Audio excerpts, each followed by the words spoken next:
오늘은 마태복음 26장 1절부터 13절까지의 말씀을 먼저 읽도록 하겠습니다. 신약성서 마태복음 26장 1절부터 13절 말씀을 저와 여러분 한 절 한 절 나눠서 읽도록 하겠습니다. 예수께서 이 말씀을 다 마치시고 제자들에게 이르시되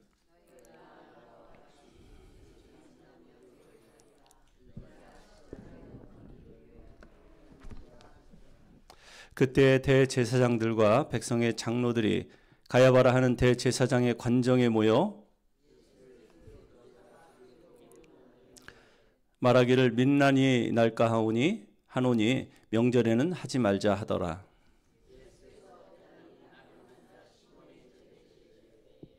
한 여자가 매우 귀한 향유 한 옥합을 가지고 나와서 식사하시는 예수의 머리에 부으니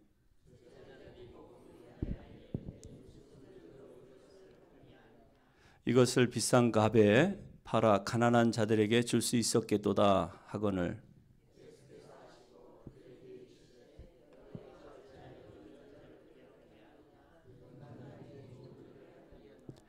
가난한 자들은 항상 너희와 함께 있거니와 나는 항상 함께 있지 아니하리라.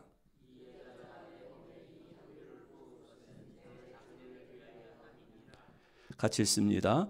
내가 진실로 너희에게 이르노니 온 천하에 어디서든지 이 복음이 전파되는 곳에서는 이 여자가 행한 일도 말하여 그를 기억하리라 하시니라.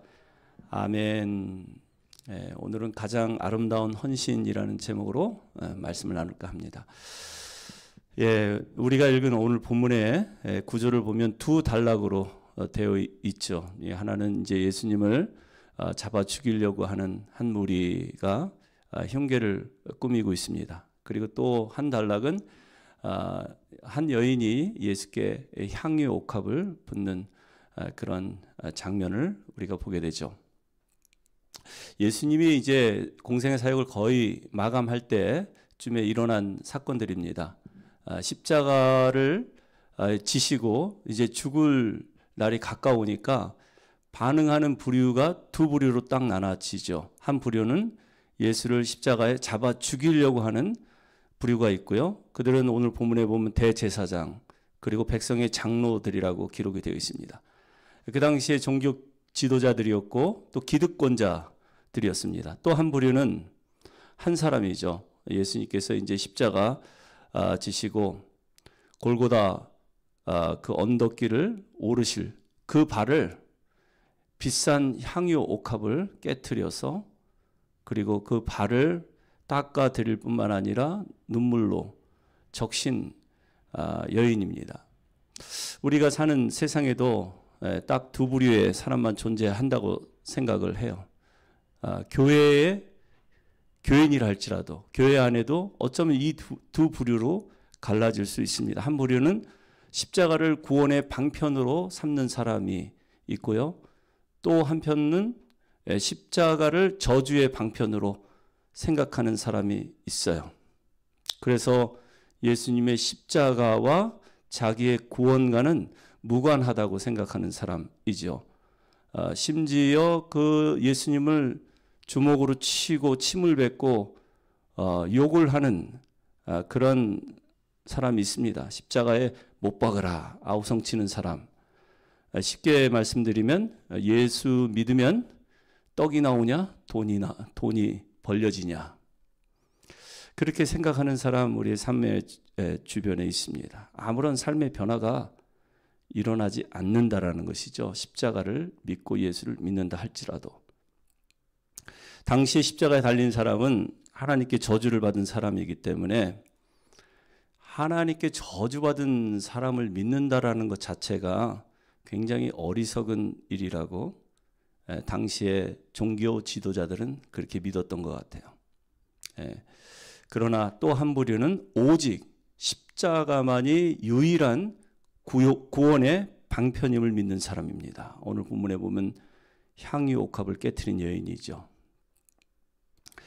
예수님의 십자가는 자기 때문에 지신 십자가이고 자신은 절대로 해결할 수 없는 죄의 문제를 해결하기 위해서 예수님이 이 땅에 오셨고 자기 대신 그 십자가를 지시고 죽으심을 믿는 사람.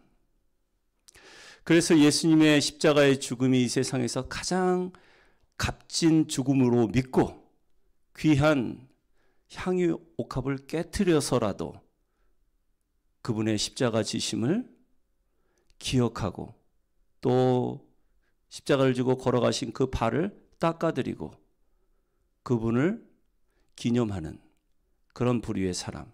여러분은 어떤 부류의 사람입니까? 당연히 예수 그리스도의 십자가를 구원의 방편으로 믿는 사람들이 모인 곳이 교회고 또 그분들이 교인들이죠. 그러나 여러분, 우리가 십자가의 능력을 얼만큼 믿느냐에 따라서 우리의 삶의 가치가 달라집니다. 예수를 믿는다 하더라도 우리가 십자가의 능력을 얼만큼 믿느냐에 따라서 우리의 삶의 향기가 달라져요.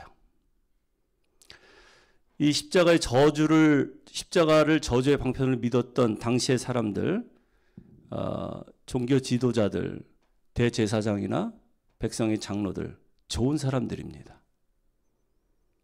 그들은 존경받는 종교 지도자들이었었어요.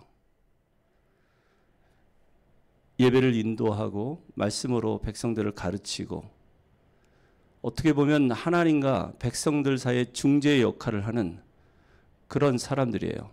그러니 사람들이 얼마나 그들을 존경하고 따랐겠습니까?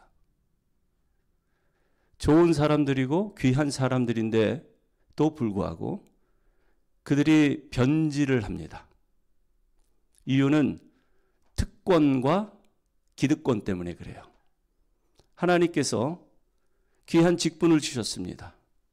귀한 사역을 맡겨주셨어요.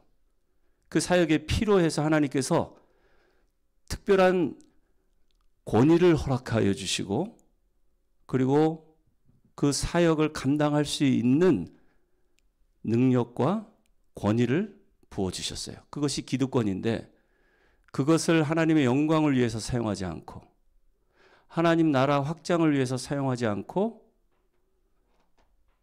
자신의 개인의 영달을 위해서 혹은 자기의 사욕을 채우기 위해서 그렇게 사용했기 때문에 변질된 것입니다.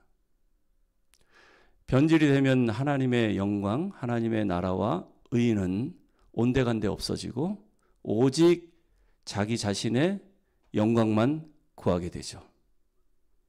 자기의 의만 드러내려고 합니다. 그렇게 변질되는 사람 우리 주위에도 얼마든지 찾아볼 수 있죠. 여러분, 특권의식, 기득권 갖는 것 중요합니다. 그리고 필요합니다, 우리에게. 하나님께서 나같이 연약하고 부족한 사람을 불러주셨다라는 그 사실 때문에 감격할 수 있어야 돼요. 나처럼 참 모자란 사람을 하나님께서 직분자를 세워주심에 정말 감사할 수 있어야 한다라는 거예요. 그래서 정말 나의 나된 것은 하나님의 은혜라. 나의 가진 모든 것을 다 동원해서 하나님 영광을 위해서만 살겠습니다. 그때 더욱 주어지는 것이 특권이고 더욱더 우리에게 하나님이 허락하시는 것이 기득권이라는 사실이죠. 교회 다니다가 상처받았다는 사람, 시험 들어서 교회 떠나는 사람, 면면을 보면은 거의 대부분이 사람에게 상처받았다고 해요. 사람 때문에 시험 들고 그래서 교회를 떠난다고 하는 사람들 있습니다. 특별히 교회의 지도자 때문에, 목사 때문에, 혹은 장로님들 때문에, 권사님들 때문에, 아무개 집사님 때문에, 그래서 마음에 상처가 돼서 더 이상 이 교회 다니고 싶지 않다. 그런 사람이 있습니다. 아무도 하나님 때문에 시험 들었다, 예수님 때문에 시험 들었다, 성경 말씀에 시험 들었다 하고 교회를 떠나는 사람은 제가 찾아본 적이 없어요. 우리 예수님께서 말씀하십니다. 인자가 온 것은, 내가 온 것은 섬김을 받으려 한 것이 아니라 섬기려 하고 자기 목숨을 대속물로 모든 백성을 위해서 내어주기 위해서 오셨다. 예수님이 이 땅에 오신 목적이 사랑받을 자격이 되지 않는 저와 여러분을 사랑하기 위해서 오셨고, 또 그런 우리를 섬기기 위해서 오셨다. 분명하게 말씀하고 계시죠. 그래서 예수님은 최후의 만찬 자리에서 제자들 앞에 무릎을 꿇었습니다. 제자들의 발을 일일이 다 닦아주셨어요. 그러면서 뭐라고 말씀하십니까? 내가 주와 선생이 되어 너희의 발을 씻겼으니 너희도 서로의 발을 씻겨주는 것이 옳으니라. 내가 사랑과 섬김의 본을 너에게 보였으니 너희도 서로 사랑하고 서로 섬기는 것이 마땅하다. 우리 예수님께서 서로에게 사랑과 섬김의 본을 보이라고 분명하게 말씀하셨죠. 그런데 당시의 종교 지도자들, 이 백성의 장로들이나 대제사장들은 섬김의 본을 보이지 않았어요. 예수님의 제자들 또한 예수님의 가르침을 들었지만 그들도 끝까지 십자가를 지셔야 되는 그 순간까지 섬기려보다는 오히려 섬김을 받고 싶어 했고, 그리고 서로 누가 크냐라고 서로 시기하고 싸우고 서로에게 하나님이 주신 기득권 그리고 특권만 챙기려고 했어요. 그리고 결국 어떻게 됐습니까? 그들은 예수님이 십자가 앞에서 다 뿔뿔이 흩어져 버렸어요. 다 도망쳤습니다. 그런데 오직 한 사람, 예수님이 베다니 동네에 사는 시몬이란 이 나병 환자의 집에 계실 때 한 여인만은 사랑과 섬김의 본을 보입니다. 이 여인이 누구일까요? 어떤 분은 이 여인을, 향유 옥합을 깨트린 이 여인은 막달라 마리아다, 그렇게 생각하시는 분이 계세요. 찬송가 211장인가요? 거기도 보면 값비싼 향유를 주께 드린 막달라 마리아 본받아서. 그래서 우리는 이 향유 옥합을 깨트린 여인이 막달라 마리아구나, 그렇게 단정하는 경우가 있는데 그렇지 않아요. 누군지 오늘 본문에 기자 마태 그리고 마가, 이 복음서 기자들이 누구인지 밝히지 않습니다. 그리고 누가복음은 심지어 이 여인은 죄를 지은 여인이다, 죄 지은 여인이 예수님 곁에 와서 그렇게 향유 옥합을 깨트리고 그 눈물로 예수님의 발을 또 적셔드리고 했던 여인이다. 그런데 요한복음에 보면요, 이 여인이 누군가에 대해서 분명하게 밝힙니다.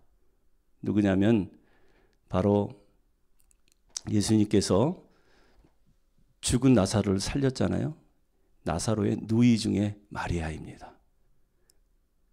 예수님의 무릎 앞에, 그 발 앞에 엎드려서 주님의 말씀에 경청했던 여인, 이 여인이 옥합을 깨뜨린 거예요. 여러분, 우리가 하나님 말씀에 은혜 받고 도전 받으면 아무리 소중한 옥합이라 할지라도 깨트리는 놀라운 헌신이 일어납니다. 하나님 말씀 앞에서 하나님의 말씀을 경청하고 그 말씀을 믿고 결단하는 사람에게 하나님의 헌신에 놀라운 축복을 허락해요 주신다라는 것이죠. 그래서 오늘 본문에 이 마리아가 보여준 이 헌신의 모습, 이것을 통해서 우리가 어떻게 주님을 사랑하는지, 또 어떻게 서로 사랑하고 섬기는지 그 본을 우리에게 분명하게 보여준다고 생각합니다. 마리아가 사랑과 섬김의 수단으로 삼은 것은 향유 한 옥합이었습니다.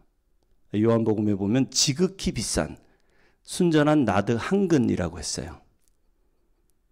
그리고 이렇게 향유를 깨트리고 쏟아붓는 장면을 보고 이것은 낭비로다, 차라리 이것을 팔아서 가난한 자들에게 나눠줬으면 좋겠다 하는 사람이 있었는데 이 액수가 정확하게 300데나리온이나 될 것이다.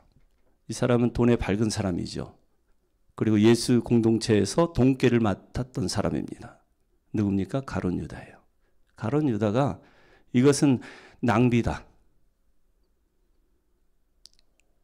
아주 분개하면서 화를 내면서 다른 제자들도 왜 이 비싼 나드 한 근 300데나리온 되는 향유값을 허비하는가. 그렇게 분개했다고 기록을 하고 있죠. 이 나드 한 건은 지금으로 보면 한 원 데나리온이 뭐 보통 노동자의 하루 임금이라고 하면은 한 1년치 연봉이라고 볼 수 있겠죠. 뭐 3만 불에서 한 5만 불 정도 되는 아주 값비싼 이 나드를 예수님 곁에 와서 혹은 뒤에서 그것을 열어서 예수님 머리에 붓습니다. 그리고 요한복음의 표현으로 보면 예수님의 발 앞에 무릎 꿇고 엎드려서 눈물을 흘리며 자기 머리카락으로 그 발을 닦아줍니다. 저는 이 광경을 한번 연상해 봤어요. 어떤 모습일까? 여러분, 유대인 여자가 자기 남편도 아니고 낯선 남자 앞에서 무릎을 꿇는다는 이런 행위가 얼마나 참 불경스러운 행위인지 몰라요. 그리고 비굴한 모습일 수 있죠.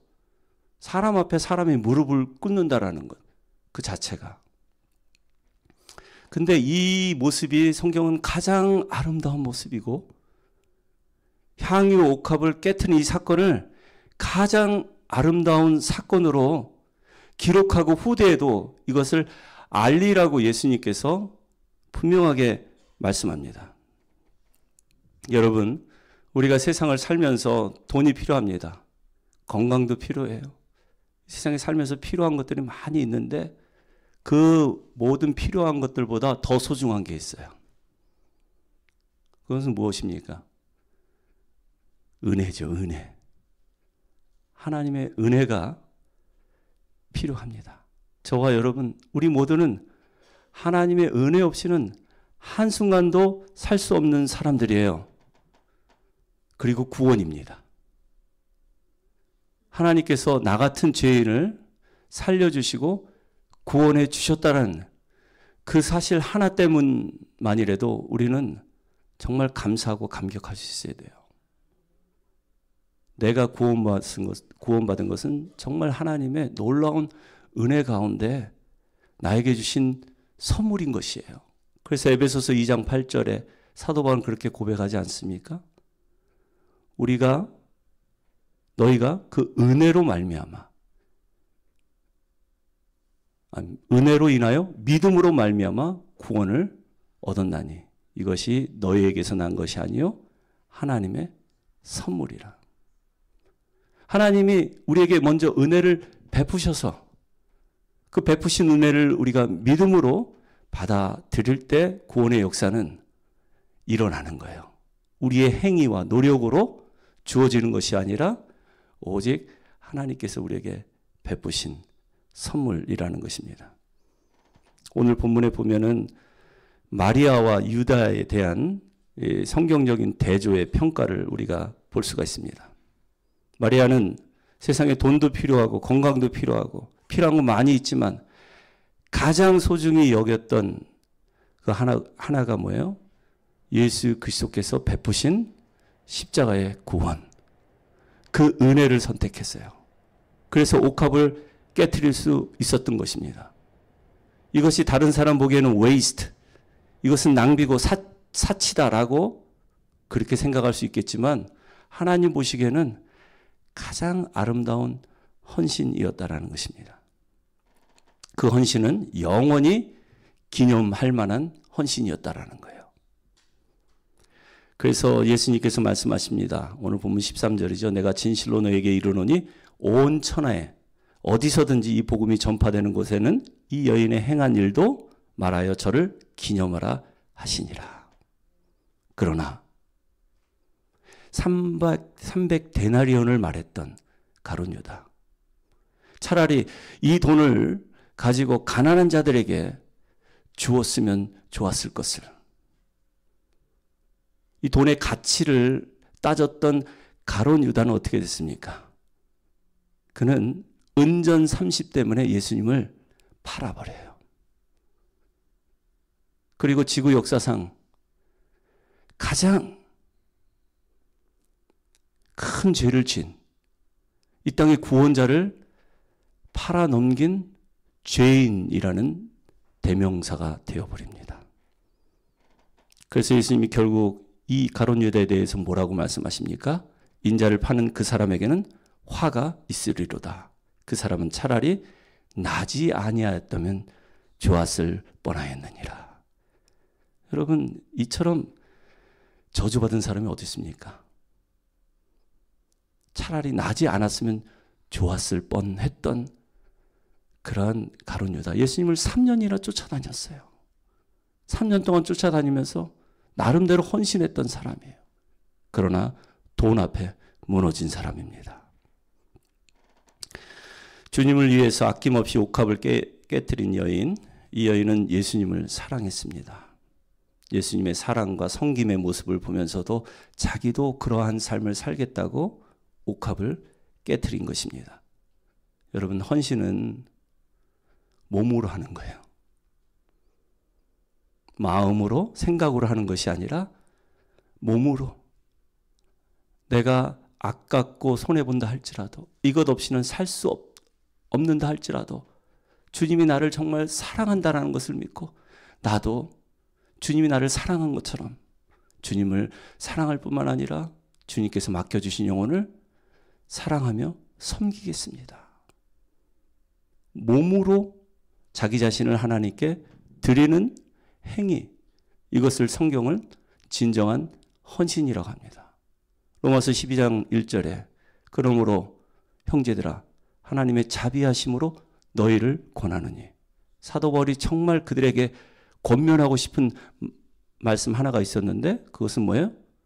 너희 몸을 하나님이 기뻐하시는 거룩한 산제물로 드리라.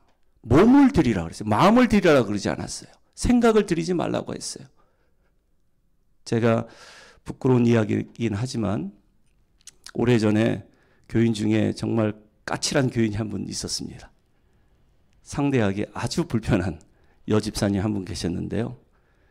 교회에서 친교 잘하고 식사 잘하다가도 갑자기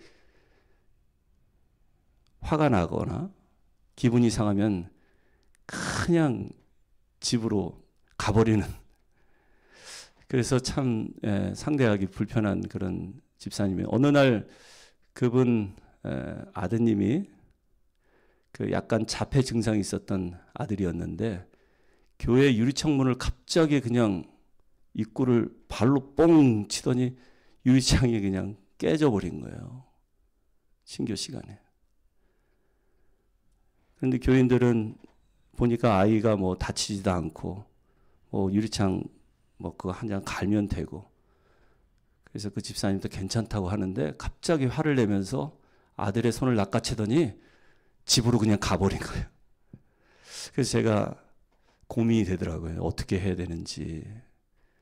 그런데 그런 마음을 주셨어요. 가서 네가 신방해라.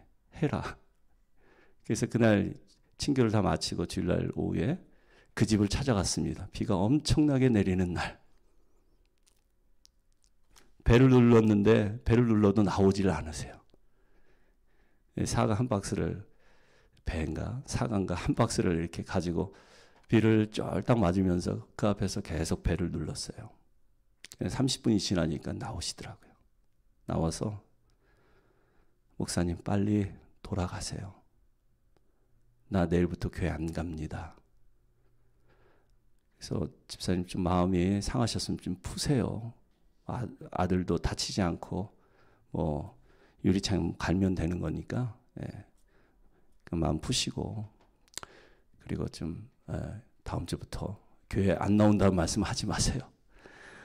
그랬는데 더 화를 내시더라고요. 자꾸 이렇게 안 가시면 저희 남편 부를 거예요. 남편은 교회 가는 거를 굉장히 반대하시는 분이신데 내 남편이 어떻게 나올지 모르니까 빨리 돌아가세요. 그런데 그 자리에서 제가 너무나 안타깝고 불쌍한 마음이 들어서 나도 모르게 그 자리에서 무릎을 꿇었습니다. 그리고 집사님을 위해서 비를 맞아가면서 기도를 했어요. 맨 마지막으로 목격한 것은 그 집사님이 대문을 꽝 닫고 들어가는 모습이었었어요. 저는 가끔 그 장면을 떠올립니다. 제가 목사로서 꼭 그렇게까지 할 필요가 있었는가? 참 미련한 짓이고 어리석은 짓이 아니었는가? 그런 생각을 하는데, 근데 이게 어쩌면 주님께서 우리에게 보이신 섬김의 모습이 아닌가. 정말 사랑받을 자격이 되지 않는 우리를 끝까지 사랑하려고 애쓰셨고, 정말 예수님을 다 버리고 뿔뿔이 흩어질 제자를 알면서도 그 제자들의 발을 일일이 닦으신, 무릎 꿇은 그 예수님의 모습이 제가 목회를 하면서 딱 한 번 했었던 그 모습이 아니었나. 어쩌면 주님께서 그러한 미련하고 참 바보스러운 저의 모습을 칭찬하시지 않을까 하는 생각을 한번 해봤습니다. 여러분, 가장 아름다운 헌신은 가장 소중한 자신을 하나님께 드리는 행위입니다. 십자가 사랑에 감사해서, 감격해서 나를 끝까지 사랑하신 그 주님 앞에 내가 뭘 드릴 수 있을까? 주님, 제 몸을 드리겠습니다. 라고 그 고백하는 그 순간을 우리 주님께서는 기뻐 받으실 줄로 믿습니다. 여러분은 뭘 주님께 드리시겠습니까? 우리가 깨트려야 할 향유 옥합은 무엇입니까? 돈입니까? 시간과 열정일 수도 있어요. 여러분의 재능과 은사일 수도 있어요. 남이 뭐라고 해도, 비난하고 손가락질을 해도 그 모습이 비굴하게 보인다 할지라도 그 한 영혼을 위해서 주님께서 내게 보이신 그 사랑과 섬김의 모습을 보일 수 있다면 그것이 정말 주님께서 기뻐하시는 헌신이라고 저는 생각합니다. 여러분, 마음만 드리는 것은 헌신이 아니라고 했어요. 몸을 드려야 합니다. 저는 어제 하루 종일 정말 마음으로도 기도했어요.